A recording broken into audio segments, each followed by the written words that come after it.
ಮರಳು ಮರಳಾದ ಘಮಘಮಿಸುವ ಹಸುವಿನ ಬೆಣ್ಣೆಯಿಂದ ತುಪ್ಪ ಹೇಗೆ ಕಾಯಿಸೋದು ಅಂತ ನಾನು ಈ ವಿಡಿಯೋದಲ್ಲಿ ತೋರಿಸಿದ್ದೀನಿ. ಸೊ ನನಗೆ ನಮ್ಮ ಅಜ್ಜಿ ಹೇಳ್ಕೊಟ್ಟಿದ್ರು. ಸೊ ಹಾಗಾಗಿ ನಾನು ಈ ವಿಡಿಯೋದಲ್ಲಿ ನಿಮಗೆ ಈ ವಿಡಿಯೋನ ಶೇರ್ ಮಾಡಿದ್ದೀನಿ. ಸೊ ಅದಕ್ಕೂ ಮುಂಚೆ welcome to my channel. So ನಾನು ನಿಮ್ಮ ಚಂದನ.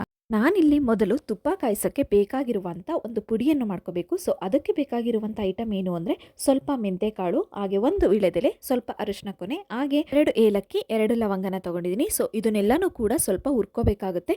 ಮೊದಲು ನಾನು ಇಲ್ಲಿ ಅರಿಶಿನ ಕೊನೆನ ಸ್ವಲ್ಪ ಹುರ್ಕೊಳ್ತಾ ಇದ್ದೀನಿ. ಇಲ್ಲಿ ಅರಿಶಿನ ಕೊನೆ ಬದಲು ನೀವು ಅರಿಶಿನ ಪುಡಿಯನ್ನು ಕೂಡ ಯೂಸ್ ಮಾಡ್ಬೋದು, ಆದರೆ ನಾನಿಲ್ಲಿ ಅರಿಶಿನ ಕೊನೆನ ಯೂಸ್ ಮಾಡ್ಕೊತಾ ಇದ್ದೀನಿ. ಸೊ ಎಲ್ಲದನ್ನು ಕೂಡ ಇಲ್ಲಿ ಹುರ್ಕೋಬೇಕಾಗುತ್ತೆ ಸ್ವಲ್ಪ. ಸೊ ನಾನಿಲ್ಲಿ 1 kg ಬೆಣ್ಣೆಗೆ ನಾನು ಬೇಕಾಗಿರುವಂತಹ ಪುಡಿಯನ್ನು ಮಾಡ್ಕೊಳ್ತಾ ಇದ್ದೀನಿ. ಸೊ ಹಾಗೆ 1 kgಯನ್ನು ನಾನು ಬೆಣ್ಣೆಯಲ್ಲಿ ಕಾಯಿಸಿ ತುಪ್ಪ ಮಾಡ್ತಾ ಇರೋದು. ಸೊ ಇವಾಗ ನಾನು ಮೆಂತೆನ ಸ್ವಲ್ಪ ಹುರ್ಕೊಳ್ತಾ ಇದ್ದೀನಿ. ಸೊ ನಾನು ಈ ಪುಡಿನ ಸ್ವಲ್ಪ ಜಾಸ್ತಿನೇ ಮಾಡ್ಕೊಳ್ತಾ ಇದ್ದೀನಿ ಅಂತ ಅನಿಸುತ್ತೆ, ಯಾಕಂದರೆ ಪುಡಿನ ಮುಂಚೆನೇ ಮಾಡಿಟ್ಕೊಂಡ್ರೆ ಯಾವಾಗ ಬೇಕಾದರೂ ನಾನು ತುಪ್ಪನ ಕಾಯಿಸ್ಬೋದು ಅಂತ ನಾನು ಸ್ವಲ್ಪ ಮುಂಚೆನೇ ಮಾಡಿಟ್ಕೊಂಡಿರ್ತೀನಿ. ಸೊ ಹಾಗಾಗಿ ಮೆಂತೆನೂ ಕೂಡ ಸ್ವಲ್ಪ ಜಾಸ್ತಿನೇ ಹಾಕಿದ್ದೀನಿ. ಸೊ ಇದರಲ್ಲಿ 2 ಸರಿ ನಾನು ಮಾಡ್ಬೋದು ತುಪ್ಪನ. ಹೀಗೆ ಎಲ್ಲದನ್ನು ಕೂಡ ಹುರ್ಕೊಂಡು ನಾವು ಪುಡಿ ಮಾಡ್ಕೋಬೇಕು.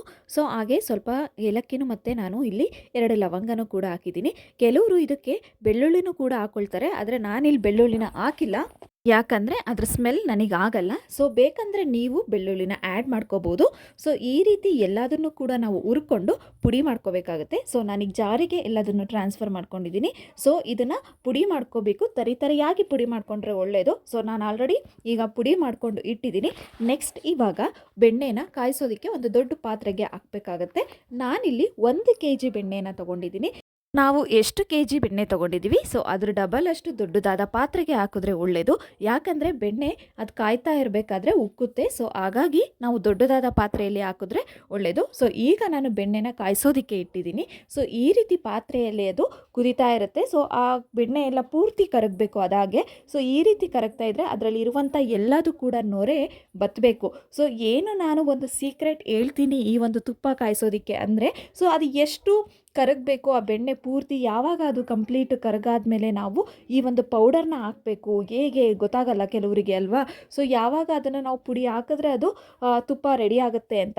ಸೊ ಯಾವಾಗ ಹಾಕಬೇಕು ಅಂದರೆ, ಸೊ ಈ ರೀತಿ ಬೆಣ್ಣೆ ಎಲ್ಲ ಪೂರ್ತಿ ಕಂಪ್ಲೀಟ್ ಕರಗಬೇಕು, ಅಂದರೆ ಅದರಲ್ಲಿರುವಂಥ ಎಲ್ಲದೂ ನೊರೆ ಕೂಡ ಬತ್ತಬೇಕು. ಸೊ ನೀವು ಅಲ್ಲಿವರೆಗೂ ಅದನ್ನು ನೋಡಬೇಕಾಗುತ್ತೆ ಯಾವ ರೀತಿ ಕಂಪ್ಲೀಟಾಗಿ ಆ ನೊರೆ ಎಲ್ಲ ಬತ್ತುತ್ತೆ ಅಂತ. ಈ ರೀತಿ ನೊರೆ ಎಲ್ಲ ಕಂಪ್ಲೀಟ್ ಹೋದ್ಮೇಲೆ ಅಂದರೆ ಅದು ನೀರು ಥರ ಆಗಬೇಕು. ಸೊ ನಾನಿಲ್ಲಿ ವಿಡಿಯೋದಲ್ಲಿ ತೋರಿಸ್ತಾ ಇದ್ದೀನಿ ಯಾವ ರೀತಿ ನಿಮಗೆ ಕಾಣ್ತಾ ಇದೆ ಅಂತ. ಒಳ್ಳೆ ಟ್ರಾನ್ಸ್ಪರೆಂಟಾಗಿ ನೀರು ಥರ ನಿಮಗೆ ಕಾಣ್ತಾ ಇದೆ. ನಿಮಗೆ ಗೊತ್ತಾಗಲಿಲ್ಲ ಅಂದರೆ ಇನ್ನೊಂದು ಸೀಕ್ರೆಟ್ ಏನು ಅಂದರೆ, ಸೊ ಈ ರೀತಿ ನಿಮಗೆ ಬೆಣ್ಣೆ ಪೂರ್ತಿ ಕಾದಿದೆಯೋ ಇಲ್ವೋ ಅಂತ ಗೊತ್ತಾಗಬೇಕು ಅಂದರೆ 1 ಹನಿ ನೀರನ್ನು ಇದಕ್ಕೆ ನಾವು ಈ ರೀತಿ ಹಾಕಿದ್ರೆ ಅದು ಚಟ ಚಟ ಅಂತ ಸಿಡಿಯುತ್ತೆ. ಸೊ ಸೌಂಡ್ ನೀವು ಕೇಳಿಸ್ಕೊತಾ ಇದ್ದೀರಾ ಅಂದ್ಕೊತೀನಿ. ಸೊ ಈ ರೀತಿ ಸೌಂಡ್ ಬಂದಾಗ ನಮಗೆ ಗೊತ್ತಾಗುತ್ತೆ ಅದು ಕಂಪ್ಲೀಟ್ ಕಾದಿದೆ. ಇವಾಗ ನಾವು ಆ ಒಂದೇನು ಪುಡಿನ ಮಾಡ್ಕೊಂಡಿದ್ವಿ ಸೊ ಅದನ್ನು ಇವಾಗ ಆ್ಯಡ್ ಮಾಡಬೇಕಾಗುತ್ತೆ. ನಾನು ಇಲ್ಲಿ 2 ಟೇಬಲ್ ಸ್ಪೂನ್ ಅಷ್ಟು ಆ್ಯಡ್ ಮಾಡ್ತಾ ಇದ್ದೀನಿ. ಸೊ ಈ ರೀತಿ ಹಾಕಿದ್ಮೇಲೆ ಇದನ್ನು ಲೋ ಫ್ಲೇಮಲ್ಲಿ ನಾವು ಸ್ವಲ್ಪ ಹೊತ್ತು ಕುದಿಸಿದ್ರೆ ಆಗುತ್ತೆ. ನಂತರ ಇದಕ್ಕೆ ನಾವು ಏನು ಒಂದು ವೀಳ್ಯದೆಲೆನ ತೊಗೊಂಡಿದ್ವಿ ಸೊ ಅದನ್ನು ಕೂಡ ಇಲ್ಲಿ ಹಾಕಬೇಕಾಗುತ್ತೆ. ಸೊ ಆ ಒಂದು ವೀಳ್ಯದೆಲೆ ಇಲ್ಲಿ ಹಾಕೋದ್ರಿಂದ ಒಳ್ಳೆ ಘಮನೂ ಕೂಡ ಕೊಡುತ್ತೆ, ಟೇಸ್ಟ್ ಕೂಡ ತುಪ್ಪದು ತುಂಬಾ ಚೆನ್ನಾಗಿರುತ್ತೆ ಅಂತಲೇ ಹೇಳ್ಬೋದು.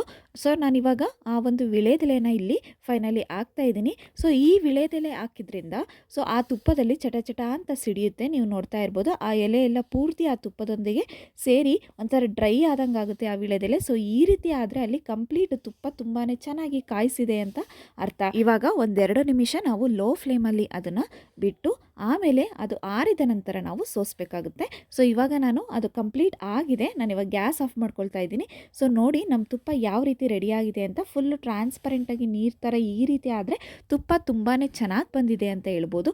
ಸೊ ನಾನು ಏನು 2 ಸೀಕ್ರೆಟ್ ಹೇಳಿದೆ, ಸೊ ಆ 2 ಸೀಕ್ರೆಟ್ನ ನೀವು ಫಾಲೋ ಮಾಡಿದ್ರೆ ಕಂಪ್ಲೀಟ್ ನಿಮ್ಮ ತುಪ್ಪ ತುಂಬಾ ಚೆನ್ನಾಗಿ ರೆಡಿಯಾಗುತ್ತೆ ಅಂತಲೇ ಹೇಳ್ಬೋದು, ಅಷ್ಟು ಚೆನ್ನಾಗಿ ಆಗುತ್ತೆ. ಸೊ ನಾವು ನೋಡ್ತಾ ಇದ್ದೀರಾ ಅದು ಏನು ನಾನು ಪೌಡ್ರ್ ಹಾಕಿದ್ದೆ ಅದು ಕಂಪ್ಲೀಟ್ ತಳದಲ್ಲಿದೆ. ಸೊ ಈ ರೀತಿ ನಾವು ತಣ್ಣಗೆ ಆರಿದ ಮೇಲೆ ನಾವು ಸೋಸ್ಕೋಬೇಕಾಗುತ್ತೆ.